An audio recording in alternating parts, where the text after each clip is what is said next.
Celebrating the connection with our pets. This is Animal Radio, featuring your dream team, veterinarian Dr. Debbie White and groomer Joey Villani. And here are your hosts, Hal Abrams and Judy Francis.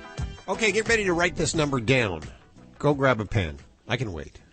Got it? Good. Okay, toll-free 866-405-8405. It's a toll-free number to reach out to Dr. Debbie or to Joey Villani to ask your questions about your pet, whether it be a medical question, a grooming question, whatever questions you have, or if you just want to check in with us today. 1-866-405-8405. Don't forget, you can also ask your questions from the free Animal Radio app for iPhone and Android and BlackBerry. Coming up in just a few minutes, we're going to find out what it's like to be a dog. We all think we know what it's like to be a dog. Gregory Berns, he's a neuroscientist. He has actually put dogs into an MRI machine, which has got to be a feat in itself. I got to figure out how he did that. But he's put their brains into an MRI machine, dog included, the whole dog. The dog and its brain, yes, now? Dog and the brain all together to find out. You see, they put me in, they didn't find anything. But they put them in, and they found out some pretty interesting information about how they feel and what they think. And he'll be here to share it with us in just a few minutes right here on Animal Radio. Lori, who has at least two brains, what are you working on? No, hardly, Hal.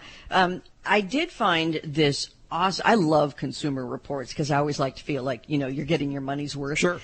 But Consumer Reports has named the best pet travel website. Ooh. And I'm going to tell you what it is because we all need one at one time or another. Sure. Okay? Do you travel with your pet? Yeah. Are you kidding? I don't think we go anywhere without them. Do you fly with them or you take them to hotels? No, I don't fly anymore. In fact, vacations are pretty much limited for us as to, can the dogs go? Because I don't trust anyone else to take care of them. I really don't. What's interesting is Judy's a pet sitter. And she has a lot of people that call up, and they'll actually plan their vacations around Judy's schedule because they don't want to leave town unless Judy's there to sit there. I think Judy's seeing that more and more people are taking their animals with them and going places with them. I certainly... They do. Yes, they do. We take Ladybug places. Yeah. How about you, Doc? You know what? I have to say, I did some traveling, and I was at an airport, and I'm walking along, and there's dogs everywhere now at the airport, if y'all notice. Yeah. And come in one direction, another dog starts barking, lunging, and almost attacking another dog. And I turned to the guy next to me, and I said, boy, it's tough when you see a service dog attack another service dog. And, of course, I was tongue-in-cheek, because clearly this was not a service dog. It was a pet owner who had just gone to the black market and gotten the little fake the vest jacket and was just making a bad name for people who are doing it because they truly need a pet, have a health or a condition which requires them to have it. So I want to shame those people when I see that because that's bad examples. Well, yeah, certainly when you see them on the plane and the dog is misbehaving, that's not a service dog because service dogs generally are very well behaved and don't get distracted easily. So yeah, that is too bad. But I do see that there are websites all over where people can get badges and identifications and all kinds of things. But it's also something that you have to keep up on because Tater was a certified psychiatric service dog. Yeah. And I got to tell you now, several months later, because we haven't been working with him, he is no longer in that program. And because of things that he went through, they don't want him to be a service dog any longer. Because they don't know his triggers at this point. Still, I wouldn't dare tell anybody he's a service dog and then watch him, do something uncalled for. Certainly. Okay, so if you want to learn more about the best place to find your travel or make your travel plans for your dog or cat or iguana, Lori will have that in just a few minutes right here on Animal Radio. Let's head to the phones for your calls. Toll free 1-866-405-8405 to talk to Dr. Debbie. This portion of Animal Radio underwritten by VetriScience. Just like their owners, pets get older. Ugh. The joints stiffen up and jumping for joy suddenly becomes more difficult. GlycoFlex hip and joint supplements from VetriScience help support joint health. Thanks, VetriScience, for underwriting Animal Radio. Hi, Aisha. Hi. You must be a child of the 90s, a young gal, huh? Oh, well, you're flattering, but not hardly. A child of the 70s. Really? Aisha? Yeah, Aisha. 73. I thought Aisha was kind of a newer name, no? No, it's one of the older ones. All the other shuz are the newer ones. Oh, okay. I'm one of the old shuz. So what's going on? I have Dr. Debbie right here. I understand something's going on with your animal. Yes. Hi, Dr. Debbie. How are you doing? Hi, super. And how about you? I'm doing okay. I have a 3-year-old Doberman. Her name is Diamond, and she has, we're calling it incontinence. She will lay down, and it's kind of like she potties in the bed. She'll be laying on her dog bed, and she'll just urinate. Not defecation, but urinate, and so, like, pretty much she'll be laying down, and when she gets up, there's a nice little potty spot where she was laying. And she's great. She's a wonderful dog. She's great with the kids. I would love to have her sleeping, in the kids' room on a dog bed or something like that, or even on the bed. But I just can't trust that we won't have that problem with the urination. Sure. And she's pottying outside during the day, okay? Yeah. And so it's not a potty training issue. She knows to go outside. We don't really have a doggy door, but we kind of keep the back door open from time to time, and she'll go on outside and go to the bathroom, defecate outside. It seems like usually when she's sleeping, if she has been asleep for a long period of time and she gets up, whatever blanket or area she's on, there's a nice little urination spot right there. Mm-hmm. Okay, yeah. And alrighty. so, and I've been told that there's medication I can give her, but no one seems to know the name of the medication, anything about the medication. So just your thoughts. Okay, absolutely, yes. And when we have a dog, especially a female dog that is incontinent, leaking urine when they're sleeping or relaxed or getting from a lying position, getting up, yes. we tend to look for female incontinence medications. And is she spayed by any chance? Yes, she is. She is. Okay. Because the number one population we see this in is the spayed female dog. And some thoughts actually recognize this problem could be as high as 15 to 20% of dogs that are spayed. It's one of the reasons that nowadays many folks with the laparoscopic spays are actually just removing the ovaries, because it's thought to maybe be implicated with that. But yes, so there are some very useful medicines. And I can tell you my own Labrador is on 2 of those to help control her problem. Because it was, I recognized it in my dog at 2 years of age. And so the first line medication, I'm going to back up. First, always what I'd like to do first is to check a urine sample, make sure nothing's going on in there. No signs of infection, make sure there's no crystals that might make us worried about bladder stones, things of that nature. Once that's good, then I'll look at the medicine. And the first one we go to is phenylpropanolamine, or Proin is one of the common trade names of that. And that's something that it's generally given twice a day to 3 times a day, and can for many dogs do wonderfully to help improve the tone in the bladder so that we don't have these leaking episodes. Beyond that, there is also an estrogen compound. It's called diethylstilbestrol, and we abbreviate it DES.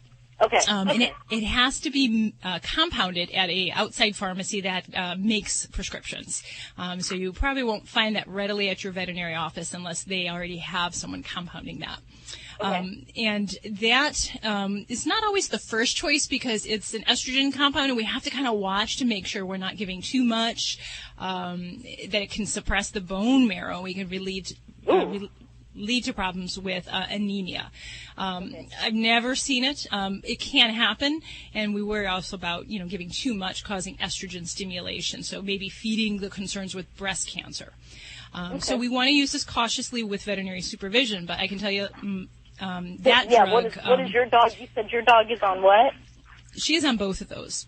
Oh, wow. Okay. Yes, and we actually had her on the phenylpropanolamine for quite a few years, and she did well with that. And then eventually we lost control, and she started having leaking. So we added in the DES, and that's usually added in. At first we started on a daily basis, and then some dogs we get down to just maybe once or twice a week, and that kind of helps control. And it's interesting. Both of these medicines, when they're used together, they work better than one agent by themselves. So it's not unusual that we'll use them together for a pet. And I'll have to tell you that Dobermans are definitely a breed that can have an incontinence problem, even if they're not spayed. So we do see that very commonly in these gals. So could it have anything to do with the tail docking, or is that just not it? Probably not. And I mentioned that, there's some thought that perhaps having surgery in that area, basically having the uterus removed, might cause some change to the nerves in the area or to, the structure in that area.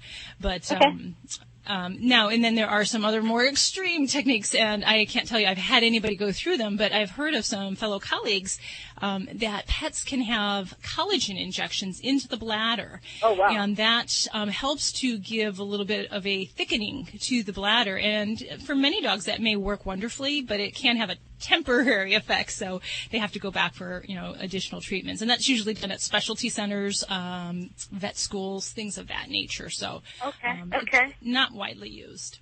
Okay. Thank you. We wish you the best of luck with that, Aisha. Thanks for calling. Okay, thank you so much. Toll free 1-866-405-8405. This portion of Animal Radio underwritten by VetraScience. Give your pets the extra support they need.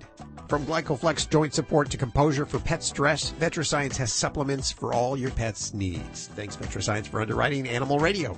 You're listening to Animal Radio. Call the Dream Team now at 1-866-405-8405. Join Fido Friendly Magazine with presenting sponsor Petco Foundation for the 9th annual Cross Country Pet Adoption Tour. Get your licks on Route 66. Brought to you by media sponsor Animal Radio, car sponsor Legends Car Rentals, companion sponsor Evercare, and safety sponsor Sleepy Pod. The tour stops at shelters from LA to Chicago to support adoption events. Check out FidoFriendly.com to see where the tour stops in a city near you. And you might just find your new forever friend. This is Animal Radio, baby. Those big, scary storms can be terrifying for your pet, and we know that when they're stressed, so are you. Take good care of your buddy with VetraScience Composure. VetraScience Composure helps ease anxiety for pets caused by storms, travel, and owner separation. It won't sedate them, and your pets will love the taste. Also, try our Glycoflex for hip and joint health, as well as multivitamins and probiotics. Find VetraScience supplements at your local pet store, Petco, or your vet. Learn more at VetraScience.com.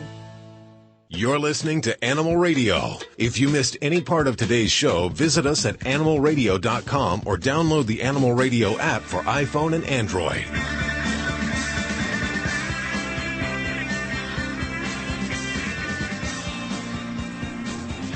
It's Animal Radio. If you're a dog owner or even a cat owner and you look down at your animal, do you wonder what they know, what they really are aware of? How aware are they? Do they have a sense of humor? Do they laugh when you tell them a joke? Because I think my dogs, they laugh all the time. My do cats they laugh at you? They do. I don't know if they're laughing at me. I think they're just laughing at the jokes or whatever I have to say. But do they love you or the food? That's what I want to know. Really? I'm pretty sure it's the food. Yeah. We're going to find out in just a few minutes. Gregory Berns is a neuroscientist. Would that be a doctor? Would that be Dr. Gregory Berns? Should I be addressing him as a doctor? Like 3 times over, I believe. He'll be on in just a few minutes, and he'll tell us what it's like to be a dog. And I think he's been on before. Is that correct, Judy? I think so. Okay. He's written, I think, several books. It's hard to remember all the guests in 17 years of doing this. We've had quite a few. Yes, we have. Lori, what are you working on over there in the newsroom? We're about 10 minutes away from news, by the way. Got a huge story. You guys have probably, I don't know if you've heard or not, but a big story about an international fraud ring that distributed phony, very fake, flea and tick medications for pets all over the country. So if you haven't heard about it, we're going to update you on that, tell you the latest place where that case stands and how many more people there are to catch and what you need to know. Okay. I understand that there's a really good chance that you listening to the radio, me right here, that we've all been duped by this whole Pretty thing. good. So we'll find out in just a few minutes right here on Animal Radio. Hey, Deb, how you doing? Good. How are you? Good. Where are you today? New Jersey. I'm at home. In Jersey. How can we help you?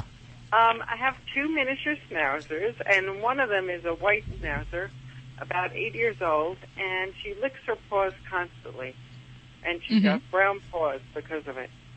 And is it just her paws that she's licking at, or are there other areas?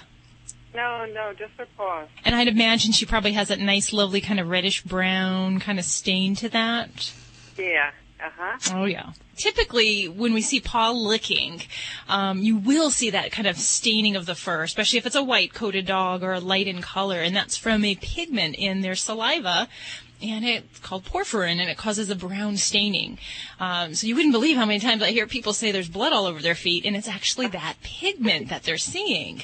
Yeah. So when that is happening, the first thing we go looking for, beyond broken toenails or any kind of injuries in between the toes, is we really look at things like allergies.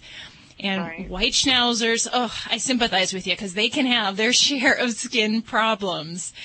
And looking at the paws is just part of that. As far as allergy-wise, could be allergies to things in the air, can be food.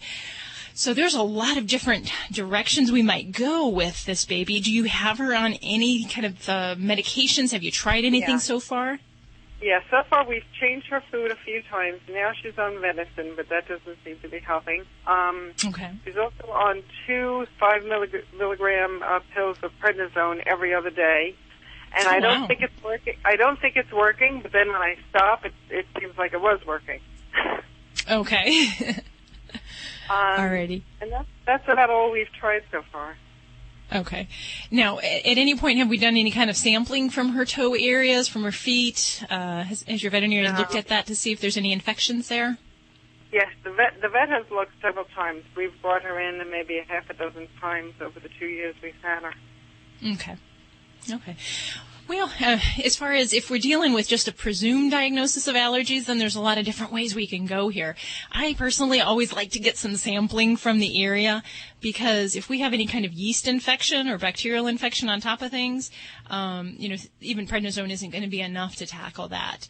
But some of the better allergy therapies we can try, if you're really interested in this, we can get into things like allergy testing and getting a pet on allergy shots to help prevent some of the signs of the itching, the licking, the chewing, all of that. There's also a wonderful medicine called cyclosporin that I use for a lot of dogs that have chronic problems, especially when prednisone doesn't do enough.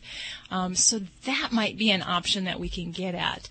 All of those different directions, and then a good fatty acid supplement into the food. And then the venison diet that you're using, I'm assuming you're not using other treats or snacks or goodies along with that. I wasn't for like the past year, and then we just bought some milk bones. Okay. Because you know what that does then, right? No, I don't.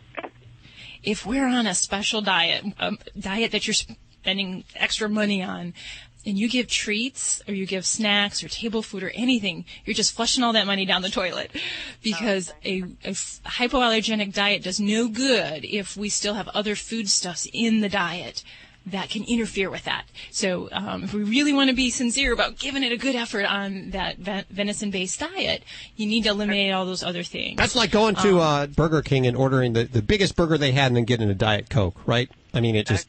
Hey, I do that. There's nothing wrong with that. But yes, if you're counting calories, that's the wrong thing to do. And it goes the same way with this food allergies and food trials. So if we really want to be very strict and give it the best oomph for the money, you need to really be faithful with that. And you can even try maybe looking into a different way of doing a food allergy trial, and you might try a hydrolyzed protein diet. There's one by Purina called HA. Royal Canin has one called HP. There's all these different ones out there, but that might be another avenue. If you think that you've given this a fair shot and it hasn't worked out, give that a whirl as well. Okay, very good. We wish you the best of luck, Deb. Well, thank you very much for your help. I appreciate it. This portion of Animal Radio is underwritten by Brilliant Pad, the world's first self-cleaning dog potty. It automatically replaces a soiled pad with a fresh one so your home stays clean and odor-free. With Brilliant Pad, you never have to see, touch, or smell the yuck again. You can learn more over at BrilliantPad.com. And thanks, Brilliant Pad, for underwriting Animal Radio. Hi, friends. This is Dr. Marty Becker, America's veterinarian. After a traumatic experience at the veterinary office, have you ever thought to yourself, there has to be a better way? When your veterinarian is fear-free certified, you'll find your pet's vet visit is safer, more comfortable, and actually enjoyable. Your dog will go from shaking in the lobby to pulling you into the exam room with a wagging tail, and your cat will be purring inside the carrier. To find a certified fear-free veterinarian near you, go to fearfreepets.com.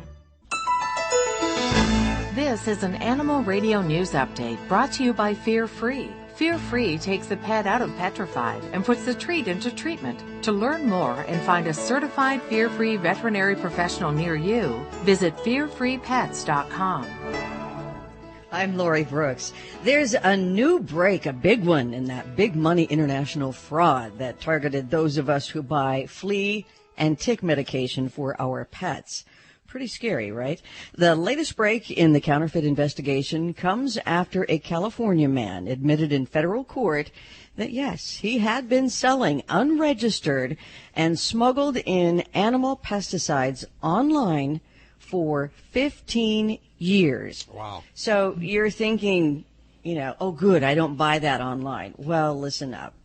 Because the phony products were sold at pet stores, too, in every state in the country.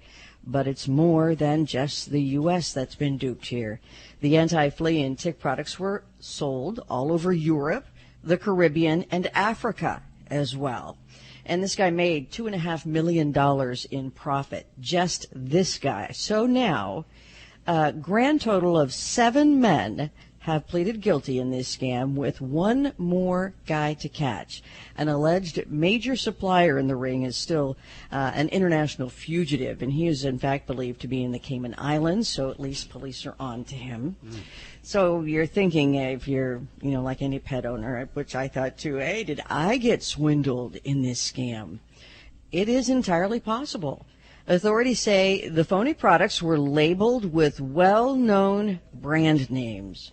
I was thinking it was going to be like Flea X or, Tick X or, something off the wall. Sure. No. They were labeled with such well-known names as Frontline and Advantix. And they actually had a printer in California who did all of the box printing so that it looked identical to what you would buy. I have to chime in on this because, veterinarians get a lot of rap. People think, veterinarians are just marking up products to make a buck. This is one reason why your veterinarian is the honest, trustworthy source of veterinary products. And sometimes trying to save a buck can put your pet in jeopardy. So, this is what happens when people are kind of looking around for the best deal possible. And, buyer beware. When it's cheap, there's a reason. Correct me if I'm wrong here, Lori. These were actually marketed to veterinarians as well as online. Do you know? Their quote on that was that it entered the legitimate pet pharmaceutical marketplace. And that is according to federal investigators, without any detection whatsoever. And this has been going on for 15 years. And even, yes, some of the big name chain stores received some of the fake stuff. There was absolutely, looking at the packaging, no way to tell. And was it just fake? It wasn't real? Is that what the deal was? It's fake in that it wasn't really Advantix or Frontline. What it was, because the Federal Trade Commission is investigating. So what happened, these guys were actually licensed to buy these pesticides for, I believe it was Africa, for another country. But the problem is that each country, each continent, different areas have different requirements for medications and pesticides. Also, the drug, Dr. Debbie, you probably use ciprofloxacin a lot. That drug was also involved in this scam because the guys were licensed to buy it, but for different areas. They put it into the United States, and that's what happened.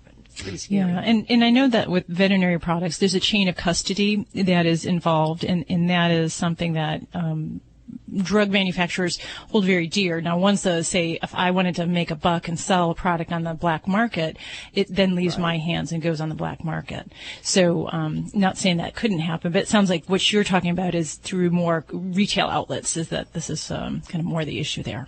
But if you're trying to protect your pet from ticks or fleas, you were putting something on them that it wasn't as it was labeled to be.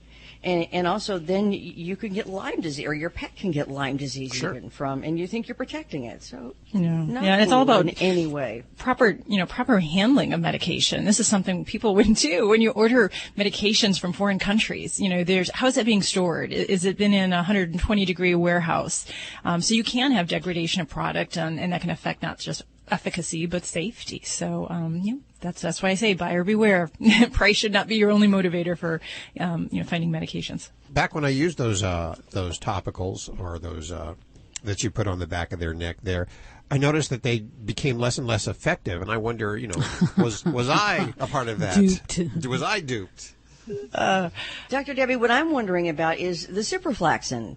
And so I'm not so much concerned about the flea and tick medicine personally, but boy, when you think you're giving your pet an antibiotic, but a lot of vets these days don't sell the medications in their offices anymore. So how do we protect against that? Well, the best thing I can advise people is, work with your veterinarian. If they do carry the product in-house, then I have faith in that.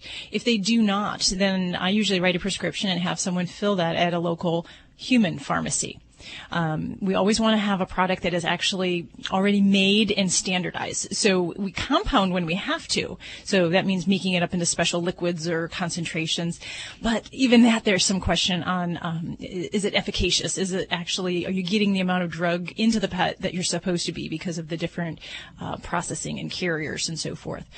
So I really recommend to work with reputable on-the-ground pharmacies whenever possible, and really try to reserve using mail-order pharmacies, internet pharmacies, unless you have a good relationship with them.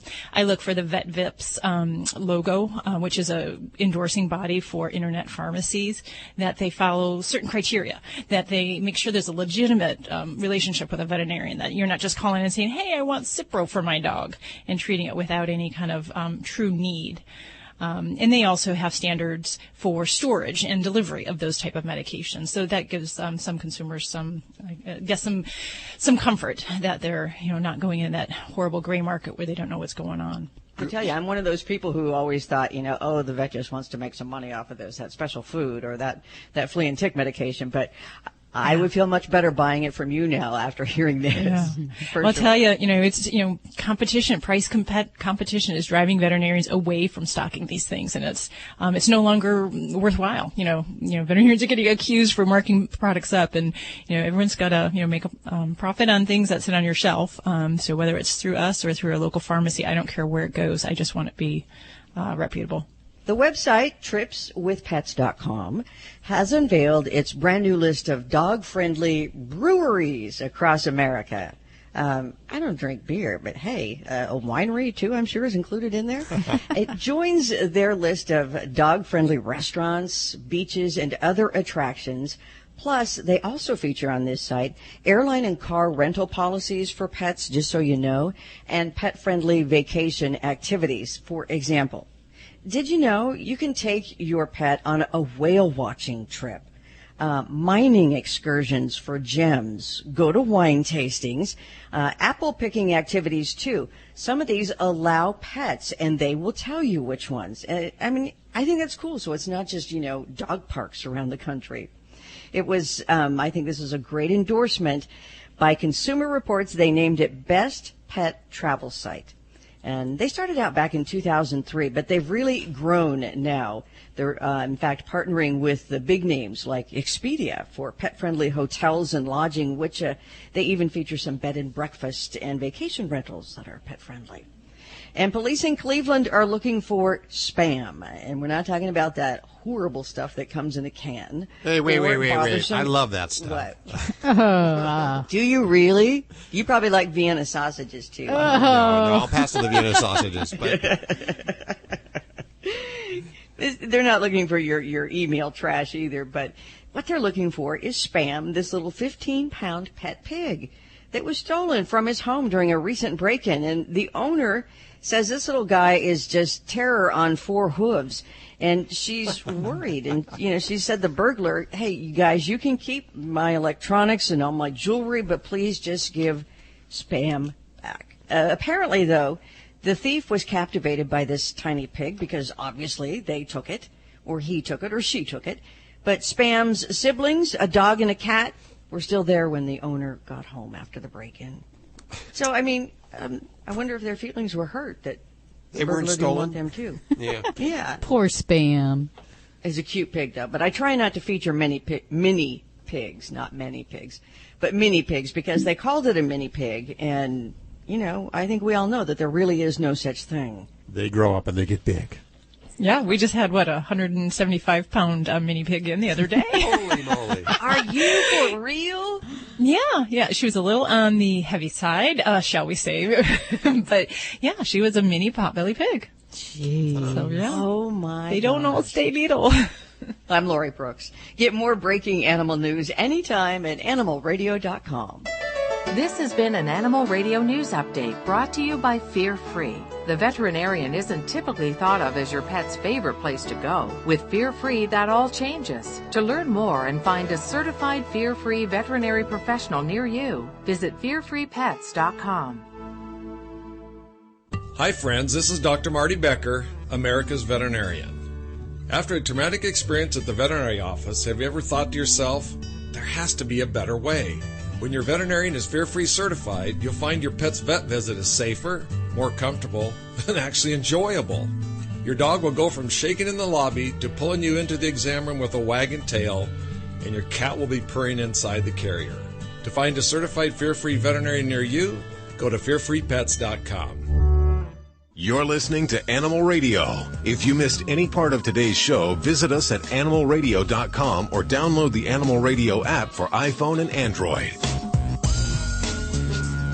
It's Animal Radio, celebrating the connection with our pets. We'll head back to the phones for Dr. Debbie and Joy Villani after this. Toll free at 1-866-405-8405. And don't forget, you can also ask your questions from the free Animal Radio app for iPhone, Android, and BlackBerry. Does anyone actually own a BlackBerry? I don't know. I don't even know if they exist anymore. I think it's a Washington, D.C. thing, isn't it?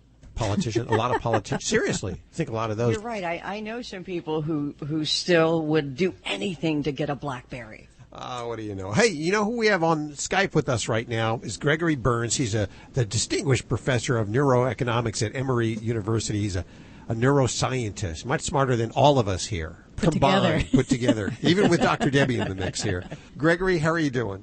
Great to be here. You have a brand new book out called What It's Like to Be a Dog. Why did you decide to study dogs?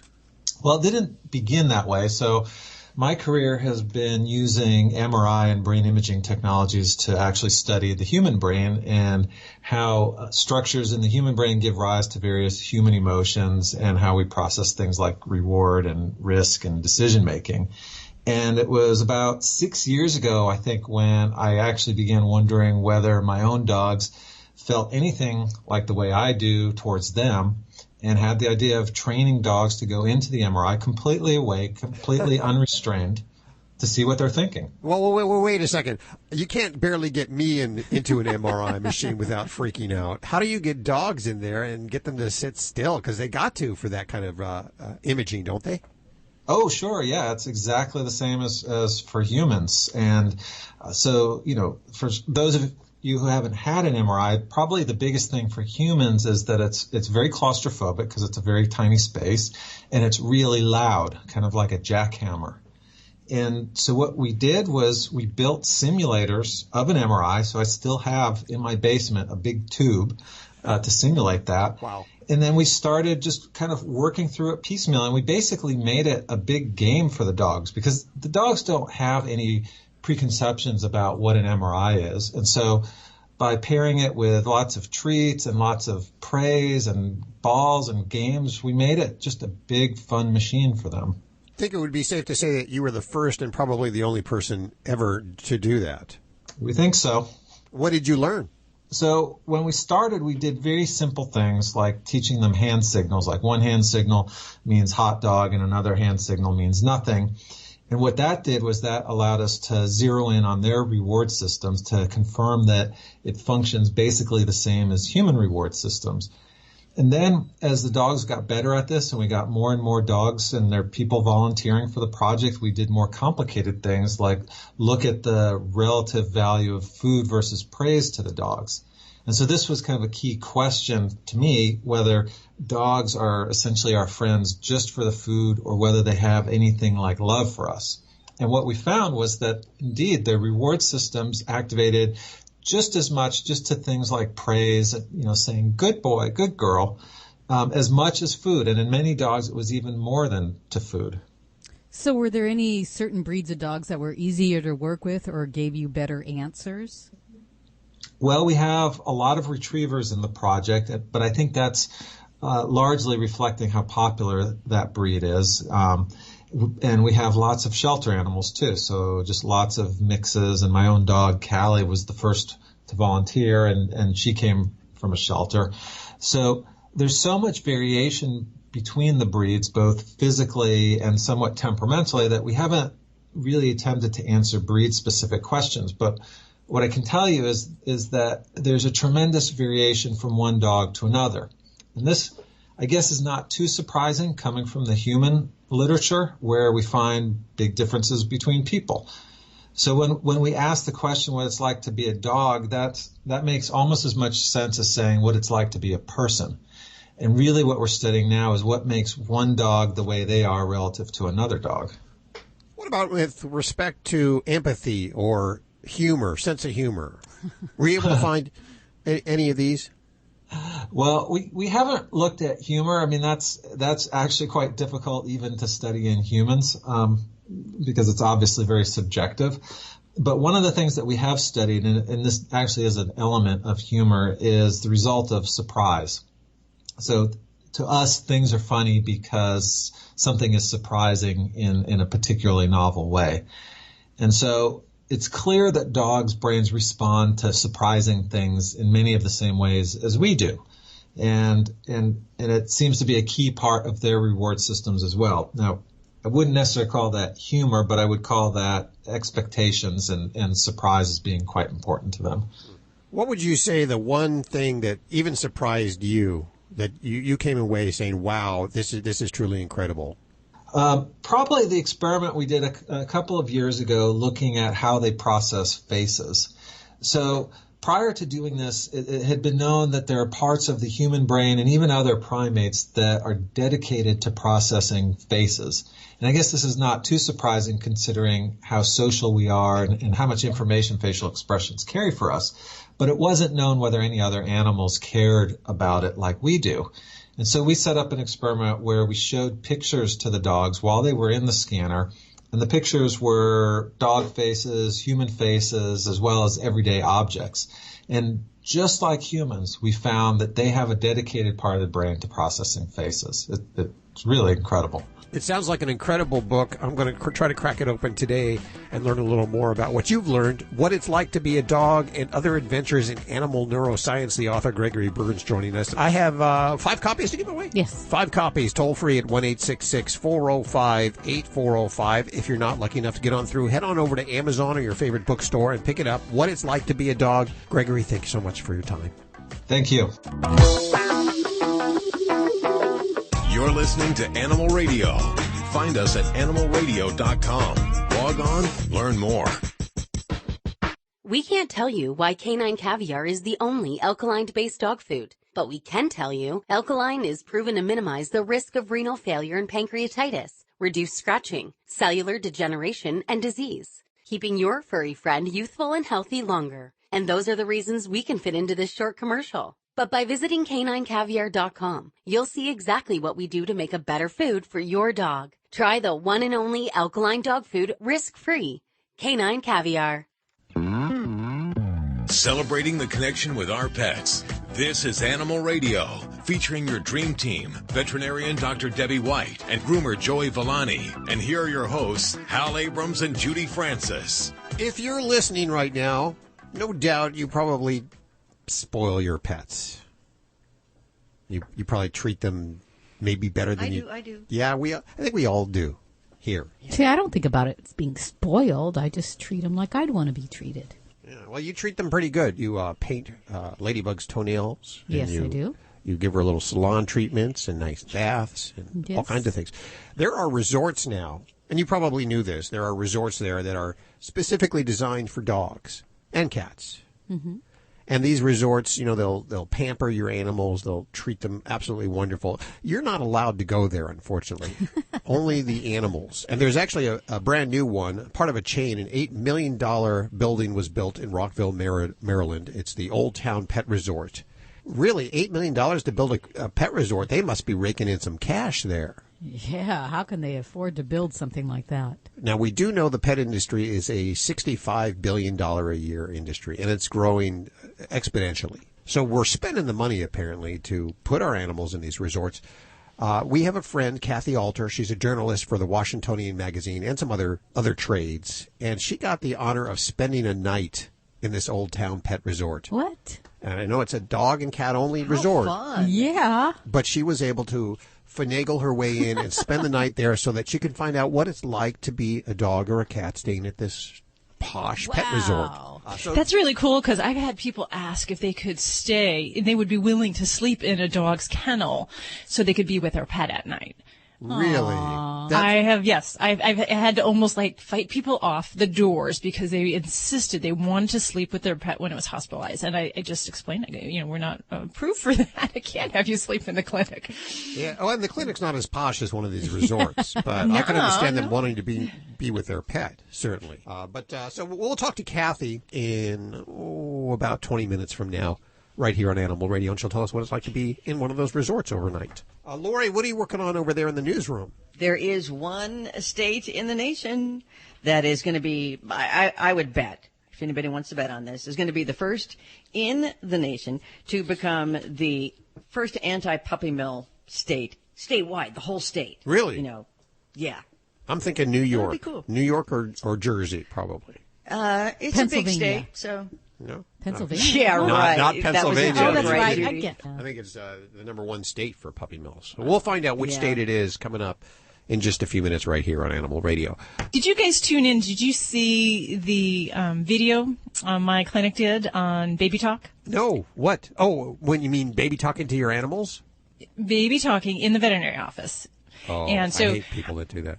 Praise is just as strong, if not stronger, than food as a reward system for dogs. Wow. And I think that's something we have to mention, as much as we all love to feed our dogs. That what are you saying? Verbal praise. A little verbal praise instead of a treat is what you're saying? Goes a long way. Absolutely. A good boy can go a long way. I don't think so. If someone comes up and says, Hal, you're being a good boy, or they offer me a Big Mac, I'm probably going to go for the Big Mac. Oh, come on now. If someone tells you, hey, Hal, you did a great job. You impressed me. I would use your services again. You're a reputable guy. Now, don't you feel good hearing something like that? Maybe a double-decker cheeseburger. Oh, stop it. Really? It is in the veterinary world. Baby talk has a real place. We talk in this high-pitched, squeaky voice. It gets dogs' attention. It works with babies. And we use it as a reward. So there's times when we're doing something to, say, a puppy or a kitten, and we want it to be a fun, upbeat experience. So we maybe baby talk them through the whole thing so they don't even notice they're getting vaccines or getting a temperature.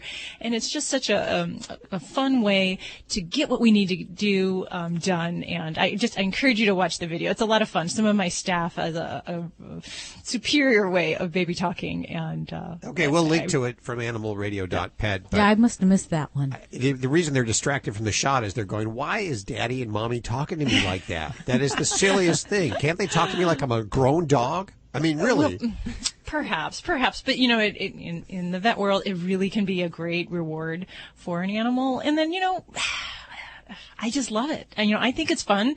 If I spoil your baby and baby talk to the puppy dog, is that a problem? You see, that's exactly, if I talk to you like that, Dr. Deb, if I said, you're such a good doctor, you would think that I'm patronizing you. Talk, yeah, very good. Wouldn't you, Debbie? I can't even do one either. Wouldn't you think we were patronizing you? And don't you think the animals think the same thing? I think there's certain animals that don't find it fun and don't find it really high in their value system. Like Boss. I don't really baby talk him too much, but there's certain things I'll say, "What a good boy," and he looks at me and he goes, and it excites them. It gets their attention. But when I talk to Boss regularly, I talk to him like I am to you right now, because he's a very intelligent boy, and I'm not minimizing his intelligence, but there's times when it's appropriate. Okay. There are two women who baby talk to Tater, and every time they do, he gets so excited, it's like he can hardly hold his wiggling butt on himself. It just goes side to side, and then he picks up his own leash like he's walking himself. It's the funniest thing. Yeah, it's very sweet, but he's a good boy. He's such a good boy. If you want to talk to Dr. Debbie right now, just be a good girl, a good boy. Pick up the phone right now and call Dr. Debbie. You sound like Adam Sandler in his movies when yes, he you makes that guys voice. do it either, Hal. You need practice, Hal. You need practice. Baby talk practice. Huh? Yes, you do. You can practice on me later. Ooh. Cover the ears. Don't we have a company policy again about that stuff? Okay, I embarrassed myself. It's toll free, 1-866-405-8405 to reach out to Dr. Debbie. This portion of Animal Radio underwritten by VetraScience. Just like us, our pets are getting older. The joints stiffen up and jumping for joy a little more difficult. A GlycoFlex hip and joint supplements from VetraScience help support joint health. And we thank VetraScience for helping support Animal Radio. Eeny, meeny, miny, Jessica. Hey, Jessica, how are you doing? I'll tell you, my question is, we have 2 cats and 2 dogs and a bearded dragon and many animals that we've had through the years. But a couple of years ago, a friend of mine told me that you do not have to routinely trim your cat's claws. That actually, if you look around your house, you'll see where the top of the claw sheds off. Yeah. And as long as they have things to scratch on in your house, you don't ever need to trim them. That they're kind of take care of themselves. It seems crazy to me, but I ignored my cat paws for about 6 months, and they haven't grown out and grown around into their skin. So I thought I'd ask your opinion on that. Sure. Well, the big question is if you're comfortable with the feel of your cat's nails, because it is true that cats that have provided scratching surfaces will remove the sheaths or the layers of the nails. So their nails grow a little bit different. They just don't grow out. They grow out and up. So it's kind of more like an onion. So when they scratch, they're actually cracking off the top layers of the nail. The problem is, for some folks, that nail that's left beneath there is sharp. It can be uncomfortable. So you don't have to trim the nails for that benefit if they're breaking off those sheaths, but because some people find that it's still uncomfortable to have the tips of the nail catching on their clothing, their bedding, that they may like to have the tips trimmed for that comfort's sake. Now, the other thing would be for cats and dogs in the household. I think that sometimes that can help to avoid some potential like eye injuries if we have a little bit shorter nails on a cat than if they have that really kind of razor sharp tip, should they take a swipe at the dog's eye or something like that. Most dogs you'd think would kind of learn their lesson from a well-respected cat in the household, but that's just one other thing that can do. So for me, I do like to trim cat's nails every now and then, and it just depends on your cat and how well and how often they do their kneading and their cat claw stretching around the house. But I like to do it like every month or every couple months. And the one thing I would say is that it's very important to make sure your cat can at least tolerate nail trims. Because, that's always kind of a joke in the vet office. We brought my cat in for a nail trim and we go, oh yeah, great. Cat that's never had its nails trimmed. Let's see how that goes over. But I think part of that is to get them used to that when they're younger, because a lot of senior cats have real problems with nail accumulation. So as they get more arthritic with age, they don't tend to break off those sheaths, that they don't do that naturally, whether it's from discomfort, or just a medical disease in general. And I do see a lot of senior cats, and we're talking cats usually over 12, that start to have problems where the sheath layers keep building up, and it's very easy for the nail to grow into the foot pad. So I just like to do a little bit of preventative maintenance to make sure our young adult cats can tolerate having their nails trimmed, so we don't get to that 12, 13-year-old cat that will just have a meltdown if we have to trim those nails and help them out in their senior years. that makes a lot of sense. Thank you very much. Yeah. How old are your kittens? Or are they kittens or cats? Oh, no, they're cats, 9 and 10. Oh, okay. So they're yeah. So they're in the prime of their lives. And do they run the household? I got to ask. They do. We acquired another dog. We had one dog. We have an Australian cattle dog, and he came into the household after the cat, and so they batted him around a little bit and showed him they were boss, and so he avoids them like the plague. And then about a year ago, we got a pit bull, and she's been around cats. She's great with cats. But I think the cats haven't figured out what she is yet, because sometimes they'll approach her, they'll touch noses, and then they walk away, and they still lambast the other dog just terribly. So it's been kind of funny to watch. I think they're kind of like, she must be a big cat. We're not sure what she is. I don't know, you know. But anyway, it's, yes, the cats, they, of course, rule the roost. Oh, super. Well, give them a hug from all of us here at Animal Radio, Jessica, and thanks so much for calling and listening to Animal Radio. We certainly appreciate that. Calling from Florida. We get a lot of calls from Florida today. Have you guys noticed that?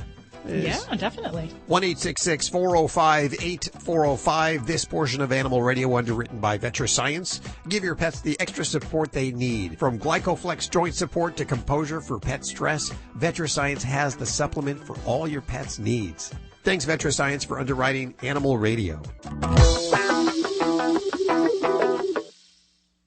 Those big, scary storms can be terrifying for your pet, and we know that when they're stressed, so are you. Take good care of your buddy with VetraScience Composure. VetraScience Composure helps ease anxiety for pets caused by storms, travel, and owner separation. It won't sedate them, and your pets will love the taste. Also, try our Glycoflex for hip and joint health, as well as multivitamins and probiotics. Find VetraScience supplements at your local pet store, Petco, or your vet. Learn more at VetraScience.com.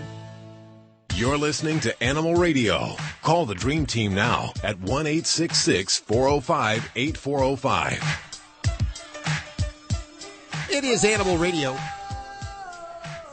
And not a week goes by that I don't say to Judy, I wish I was your dog. Because, boy, she really spoils Ladybug. I treat her like I want to be treated. She's my child. We're going to talk to a lady who spent the night in a dog resort, one of these huge dog resorts in Maryland, where they give them top-of-the-line treatments, spa treatments, and swimming and all kinds of things like that. She wanted to find out what it was like, so she actually spent the night at one of these resorts, and she'll be checking in with us in just a few minutes to let us know what it's all about. So stick around for that. Lori, what are you working on for this hour? Well, you know, that pet resort that you're talking about, Hal, is very close to Washington, D.C., Yep. so a lot of, political pets maybe making their way over there. Political pets. Yes. Okay. And I was thinking about how am I going to tell you about this story I have coming up, because there are no presidential pets anymore. Oh, that's too right? bad. Donald Trump has no pets. Yeah. So who is the person, we'll say, in the executive branch? All right.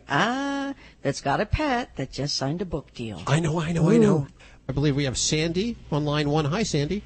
Hello. How are you doing today? I'm fine, thanks. I'm the grandmother of this puppy, and I have to dog sit for 2 weeks, so I need some help. Okay. Okay. We have a 2.5-year-old lab mix. I think he's lab and perhaps some pit. He looks an awful lot just like a lab. Great, wonderful dog, but he has this habit of running outside and running to a particular tree in the backyard and eating all the bark off of it as high as he can reach. Ooh. And it is very much, we think, an attention-getting behavior, but it's just immediate. And they've just purchased a new home, and he's already got one tree in the backyard destroyed, and then in a rental house where they were before, he did the very same thing. So he just picks the biggest tree, and he runs to it, and he reaches up and just starts gnawing on the tree. That is crazy. I can just kind of picture one of my dear Labradors doing that same thing. Well, have you got any suggestions? Yeah, I sure do. And they're not going to be easy fixes. That's the thing I'll start with, is that it certainly very well could be that this is an attention-seeking behavior, especially if, when you notice it, the arms go up and you go, hey, what are you doing? Stop it! That does happen, and he wants to make sure you've seen him do it, because because he'll turn around and look and make sure somebody's looking. Oh, sure. It's a game then. That can be at least part of his trigger for that. And that's hard because we don't want him to do that. The instinct is to correct them when they do this. But the root of the problem is that we got to get back to the square one. One is we have to decrease his access to this tree or to any favored tree that he might do this to. And the other thing is we've got to get his activity level up. We've got to get him tired. We've got to get him mentally stimulated. Dogs who do this type of behavior, whether it's chewing a tree or chewing your baseboards, your drywall, they are bored. And as much as we would like to think that we are the end and the be-all of their world, they can do so much more. And that may be things like sporting events, get them out running, get on a bicycle, have them follow along with you. We've got to get this guy tired. A sleepy or tired dog will be less apt to be destructive and to have these kind of behaviors. So that's definitely one of the biggest things. Okay. Decreasing the opportunity is going to be a couple different ways that we can do that. If he's going outdoors to do his business, we can do that by, instead of letting him have free rein, take him out on leash. Take him out and actually supervise his activities outside. If he's left to his own devices, that's our mistake. That's not his mistake. So then we have to take back that access and control. Now, if that's not possible all the time, there may be ways to do fencing or even invisible fencing, which can be very helpful, especially people in rural areas where it's very hard to kind of keep a dog from accessing certain areas. And many dogs will respond very well to that.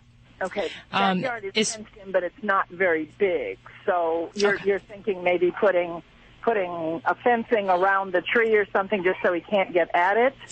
That's one thing. The other would be to use invisible fencing, which is basically it's a whole kind of apparatus you can have installed where if there's an area, a zone in the yard where you don't want a dog to go, and sometimes we use this for fence jumpers. So you put the invisible fence line up in front of the fence or the wall so that the dog doesn't get close to that. And then when they get close, they get an audio stimulation. If they don't, then they can get a zap. And it's not for every situation, but for dogs that we just have no other way to control their access, then we can move to this. But my first choice is always just to go with the human control. It's not a replacement for us being lazy. We should really take control of the dog first and foremost and control their comings and goings. Right. And then the other thing is that we want to definitely give a lot of opportunity for the oral outlet, for that chewing need. And we can't do it by itself, but add that into this whole mix of things. So we offer food that he has to kind of work for. Those little busy cubes where you can hide dog food in them or treats and make him work for his food so that he's not working to chew on some other inanimate object. Okay. Many people will also kind of put the food in the yard and separate the feeding several times a day and kind of let them kind of work for their food in that way. So you got a lot of work here. That's the challenge with it. But you can definitely get to the bottom of this. The really big point is that there's no easy way out. And it's got to be a concerted effort with everyone in the house to make sure we're supervising this young buck. We're all with you, Sandy. Thank you for your call today at 1-866-405-8405. This portion of Animal Radio is underwritten by Brilliant Pad, the world's first self-cleaning dog potty. It automatically replaces a soiled pad with a fresh, clean one so your home stays odor-free and you never have to touch, see, or smell yucky pads again. You can learn more over at BrilliantPad.com. And thank you, Brilliant Pad, for underwriting Animal Radio. You're listening to Animal Radio. Call the Dream Team now at 1-866-405-8405. Nature at its best is nature at its simplest. At Red Barn, we've kept it simple for 20 years by concentrating on single-ingredient natural dog treats. Because Mother Nature's actually pretty good at this. Bones are just tasty bones. Meat treats are just nourishing meat. It's nature at its simplest. Look at the label. We want you to. Red Barn Natural Treats. Simply the best. Find it in your local pet specialty store. Try our slow-roasted, natural meaty bones.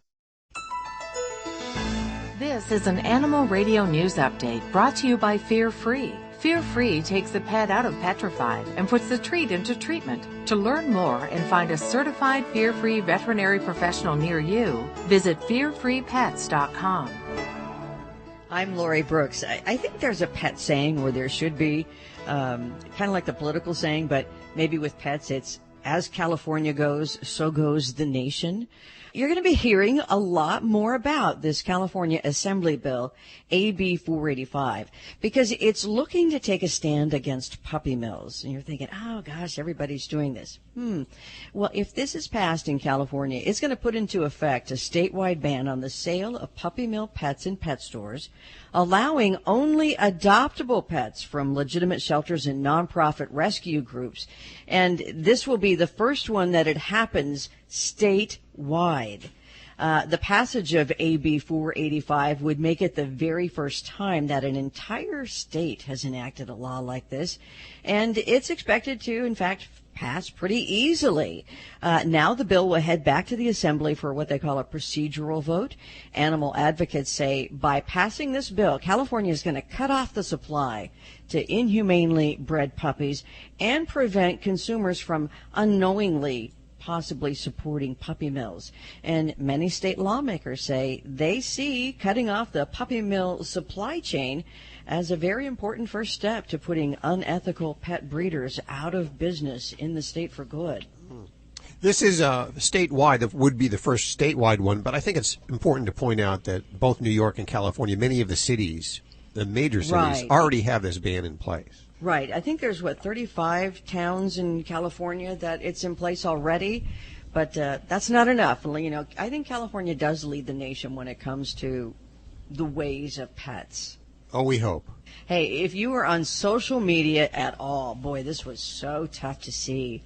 But no doubt you saw those photos before Hurricane Irma hit, where dozens of pets were left tied up outside to telephone poles, trees, stop signs, to weather the storm alone. Or possibly it could be that the owners were hoping somebody else would come along and take responsibility for the animals. And in fact, that is what happened. Animal control in Palm Beach County, Florida, rescued, at least they say, 49 dogs and 2 cats who had been abandoned like that and tethered to trees and the like. But regardless, the Florida State Attorney's Office is now hunting down those people who abandoned their pets before Irma, because they say leaving any animal tied up alone is already illegal in Palm Beach County. But they say that the added danger of the hurricane makes tethering your dog to something, or your cat or whatever, to, a telephone pole, it makes it an act of animal cruelty and a felony.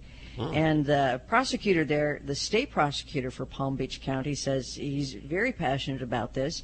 And his quote is, "We will find you and we will prosecute you." And just that story just really makes me sick, because I've read stories of dogs that get tied up in their leashes, end up chewing their legs off, and just dying horrible deaths like that. I know, with all the flooding, there could be drowning. They could drown. They can't get away. That's horrible. But if you look back to Katrina, what's changed since Katrina? A lot's changed. FEMA has changed a lot and has made it so that we can take our animals with us now to wherever we need to evacuate. Did you hear about, I forget what airlines it was? It was allowing...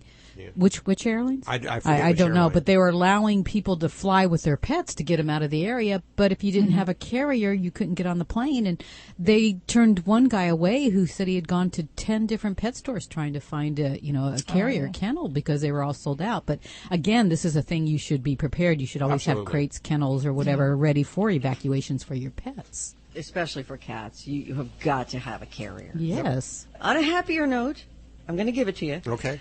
The vice president's pet rabbit now has a book deal. Thank you, God. I am sure you remember the rabbit named Marlon Bundo. Uh-huh. I mean, he is adorable, and he's got his own Instagram account, but apparently social media, not enough for Bundo to conquer. MB has signed a book deal now for a book called Marlon Bundo's Day in the Life of the Vice President, and it'll be out in March. He posted that in the book he's going to follow, he calls Mike Pence, the vice president, around. He calls him Grandpa. Says, I'm going to follow Grandpa around all day as a BOTUS. That is Bunny of the United States. But actually, the book is going to be written by the vice president's daughter, Charlotte. And I didn't know this, but the illustrations in watercolor are going to be done by Karen Pence, Mike Pence's wife, and she's an award-winning artist. Oh. But as cool as that is, still we have no word yet, and we're all waiting to find out. Is Bundo going to do a book tour? I want to know. Hop to it. I'm Lori Brooks. Yeah. I'm Lori Brooks. Get more breaking animal news anytime at animalradio.com. This has been an Animal Radio News Update brought to you by Fear Free. The veterinarian isn't typically thought of as your pet's favorite place to go. With Fear Free, that all changes. To learn more and find a certified Fear Free veterinary professional near you, visit fearfreepets.com. Hi friends, this is Dr. Marty Becker, America's veterinarian. After a traumatic experience at the veterinary office, have you ever thought to yourself, there has to be a better way? When your veterinarian is fear-free certified, you'll find your pet's vet visit is safer, more comfortable, and actually enjoyable. Your dog will go from shaking in the lobby to pulling you into the exam room with a wagging tail, and your cat will be purring inside the carrier. To find a certified fear-free veterinarian near you, go to fearfreepets.com. Well, it was almost a month ago that we gave 12 listeners the Brilliant Pad, the automatic self-cleaning dog potty, and let's go check in on them right now. Hello? Hi, Elsa. Yes. This is Hal and Judy from Animal Radio. How are you doing? Hi, how are you? Good. Do you have a moment to talk about the Brilliant Pad? Yeah, we put it last week. No, when did you put the machine, honey, for the pets? A week ago. Was it easy to put together for you? With the instructions? Yeah, without the instructions. Not so much. What's your dog's name? One is Mia, the other one is Chiquita, and the other one is Lola. There's 3 females. How old are they? Mia is 15, Chiquita is 5, and Lola is 4. And are they Chihuahuas? 2 Chihuahuas, Chiquita and Lola, and Mia is a Lhasa Apso Maltese mix. So if you get them trained to the Brilliant Pad, how will that change things for you? Oh, that would be amazing, because right now my house is on the... We have a big house, like a 2,000 plus square footage. Uh-huh. And right now we have to move to a small apartment because we're adding an additional floor in my house. So we are in a small apartment. So if they go to this new pad, that will be a lot easier, because we have wood floors. Now we have carpet. So they're confused. I bet they are. They're like, is the carpet okay to go? Yeah. Or is okay to go to the pad? So we don't want them going on the carpet. No, and they did it. So that's why when I hear about this pad, I say, oh my gosh, that would be like the solution for my life. Sure. You know? And I don't want to start walking them outside, because they are all the time in my bed. So I don't want them to get dirty so easy. Well, Elsa, we're going to call you back and check in with you in a couple of weeks. Thank you. Take care. Bye-bye. Bye now. Hello? Hey, Sherry, it's Hal. And Judy. Hi, how are you doing? Hi, Judy. Good, and you? Doing okay. Do you have a couple seconds to yap about the Brilliant Pad? Absolutely. So you've set it up. I have. Was it easy to set up? Super easy. Really? Oh, piece of cake. Yeah. Did you use instructions or any kind of video? I used the video that was on YouTube. What are your dogs' names? Ruby, Sophie, and Ivy. Ruby, Sophie, and Ivy. Now, did they use pee pads? Were they using pee pads before this? Yes. And were they good about it? Yes. Oh, really? So it should be fairly easy to train them onto the Brilliant Pad. Have they had a chance to sniff it out and kind of discover it yet? They have. Ruby, well, how to say, Sophie is my wait until everybody else pees and then she pees last, so that she has her scent on everything. Uh-huh. So, yeah, I know she's a weirdo. So anyway, I'm pretty sure that yesterday when we came back from our errands, that Ruby had used it. Really? And it's possible, and it's possible that Sophie may have climbed up on there and used it.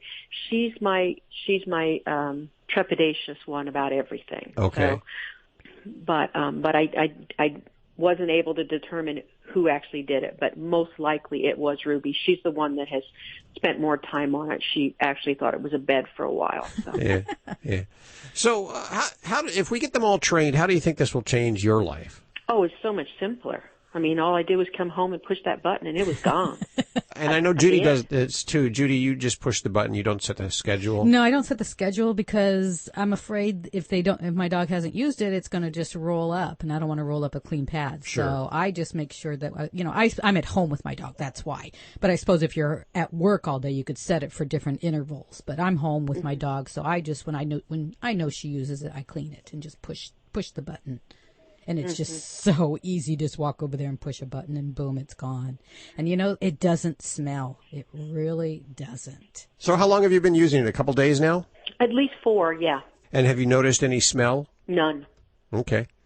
Well, I didn't even notice the smell when I walked in, and then they had already peed on it. Usually I can smell it when I open the door, but even though they had peed on the pad, the smell didn't permeate through the house. Wow, that's great. Well, this sounds like they're taking to it pretty easily and pretty fast. Yeah, as soon as I get Sophie to do it, I will call that an accomplishment.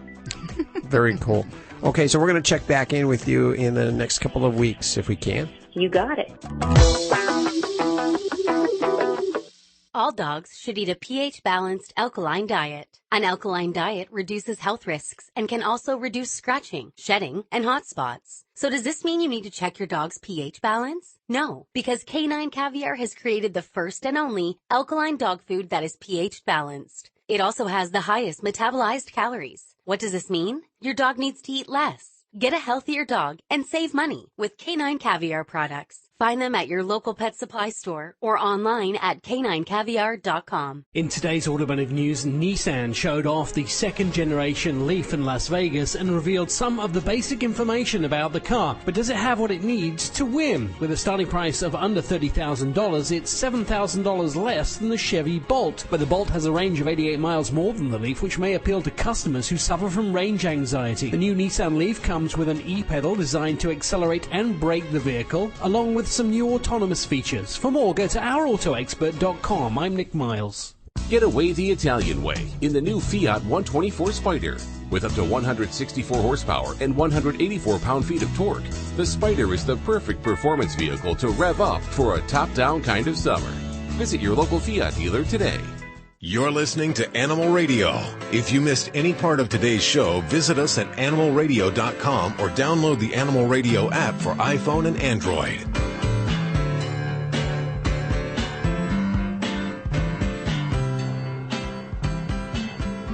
It is Animal Radio. This is where we celebrate the connection with our pets.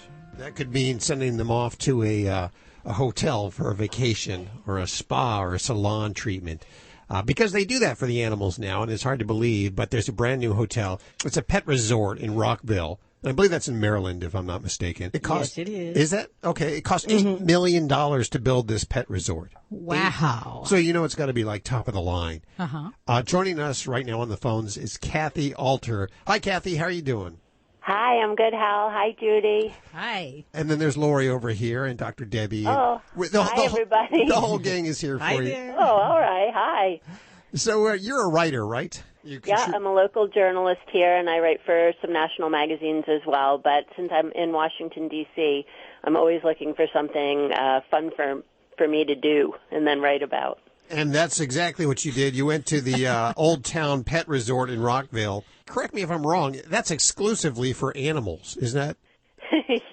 Yes, it is a luxury pet resort. It's actually the third outpost that they've opened, and it's their most fancy in Rockville, Maryland. And I got a press release where I read about the presidential suite, and I thought, well, I wonder if I could stay in the presidential suite, and that's how it all started. So what, you called them up and you said, hey, can I stay in the presidential suite? What did they say? What did they say? I called the publicist, and I said, do you think that they would let me stay in the presidential suite? And she knows me and knows that I'll do anything. So she said, probably. And, I mean, it happened so quickly. I write for Washingtonian Magazine, and I'd never written for them before, but I pitched the editor and said, I can spend the night in a luxury pet hotel. Do you want me to? And she emailed me back in less than a minute and said yes. So before I knew it, I had my bags packed, and I was sleeping among the dogs. The way they described the resort sounded like the Four Seasons, but it was really a lot less money. So I thought it's probably a really good deal. And I have a 6-year-old. And I thought, a night away from my husband, that sounds great, too. Well, explain the hotel, because, or resort, I should say. At $8 million, that sounds pretty high end. You would not know. If I hadn't told you this was a pet resort, you'd think you were checking into the, Golden Doors or Canyon Ranch. It is really nice. It's polished stone floors and an indoor saltwater swimming pool, and they have this special air filter system so you don't smell any kind of animal smell. It's like tinkling bell music when you walk in. It's super, super fancy, and you don't realize that there's any animals staying there until you get farther back in there. But even the doors to the kennels are, airtight, so you don't hear anything, you don't see anything. And there's a room, there's like a beauty parlor, they have an exercise studio, they have this lap pool, they read bedtime stories to the animals. I mean, it's I love it. It was great, and I have stayed in worse places, so it was really quiet, and, it was relaxing. I had a TV in my room, and they had my favorite music playing and a Colgate University banner hanging. They did their homework, and I realized that they do that for the animals. They take special care in who's staying there. And they treat it very seriously, although I was kind of, fooling around. Well, tell us about your stay. Did you, what did you do? Did you eat dog food? Did you get a podicure? I got a pod, yeah. So they picked me up in the van, where I thought I was going to have to go in the back, because I said I want to do everything the dogs do.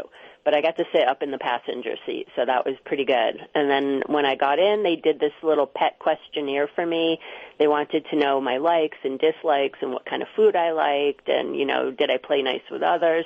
So I sat and I did that, and then I changed and went up to the exercise studio, and I took a Pilates class, which was really hard. Pilates, okay. It was really hard. The dog I did it with was like a superior athlete. I mean, this dog did not get tired. And after that, I took a swim with a big Labrador Retriever who was huge. Okay, wait. When you did Pilates, did you have to do it on all fours, and did you have to do the dog paddle in the pool? I didn't have to do my Pilates on all fours. I wish I had. It would have been easier. But I was on 2 legs and trying to balance on a ball, and it was difficult. And I did do the dog paddle in the pool, but, what else was I going to do? I was really scared of the dog, so I didn't want to put my head under the water because the dog was really big and chasing stuff. So I had my eye on the dog. And then I got out and I had a paw cure with this cute little puppy. And then it was time for dinner, and they served me my spaghetti and meatballs in a dog bowl, but they gave me utensils. That's nice. And then I got a bedtime story, and then it was lights out. Where can people learn more about your writing and perhaps even see this article? Oh, yeah. Well, there's pictures and everything. In fact, I've been recognized more from this article than anything I've ever written before, and I've been writing for quite a while. So they can go to my website, KathyAlter.com. We'll put links to everything you've heard on today's show over at animalradio.pets. Oh, thank you. Kathy, thanks so much for spending time with us today. I appreciate it. Thank you so much for having me. Okay, it's time for us to get on out of here. Don't forget you can get your fix during the week over at animalradio.pet, and links to everything you've heard on today's show over at animalradio.pet.